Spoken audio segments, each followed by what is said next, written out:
ചെയ്യാൻ തുടർന്ന് ഏഷ്യാനെറ്റ് സ്പെഷ്യൽ. കണ്ണില്ലാത്തവർക്കും ഇനി വാഹനം ഓടിക്കാം. കണ്ണുകെട്ടി വാഹനം ഓടിക്കാൻ ഒരു ഫോർമുല തയ്യാറാക്കിയ തിരുവനന്തപുരം ഉദിയൻകുളങ്ങര സ്വദേശി RS സന്തോഷ് കുമാറിനെ കുറിച്ചാണ് ഇന്നത്തെ ഏഷ്യാനെറ്റ് ന്യൂസ് സ്പെഷ്യൽ. സന്തോഷ് കുമാറിനെ സംബന്ധിച്ചിടത്തോളം വാഹനം ഓടിക്കാൻ കണ്ണോ കയ്യോ ആവശ്യമില്ല. കണ്ണുകെട്ടിയും കൈകെട്ടിയും സന്തോഷ് കുമാർ എത്ര ദൂരം വേണമെങ്കിലും കാർ ഓടിക്കും.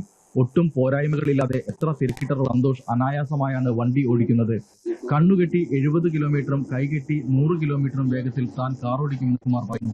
നമ്മൾ ഓടിക്കുന്ന ഏത് റോഡാണ് ആ റോഡിന്റെ കയറ്റം ഇറക്കം, ആ റോഡ് ഇത്ര വീതിയുള്ളതാണ്, വളരെ തിരക്കുള്ള ഒരു റോഡാണ്. ഇതിനെക്കുറിച്ചിട്ട് നമുക്ക് അല്പം മുൻപരിചയം ഉണ്ടായിരുന്നത് നന്നായിരിക്കും.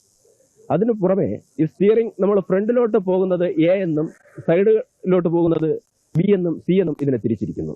ഇതൊക്കെ ഫോൺ വഴിയോ അല്ലെങ്കിൽ ഏതെങ്കിലും രീതിയിൽ ഇത് ഈ ഓടിക്കുന്ന സമയത്ത് കിട്ടിയെങ്കിൽ മാത്രമേ കാർ യഥേഷ്ടം ഓടിക്കാൻ. കൈകെട്ടി പാറശാല മുതൽ കാസർഗോഡ് വരെ കാർ ഓടിച്ച് സന്തോഷ് കുമാർ റെക്കോർഡിട്ടിട്ടുണ്ട്.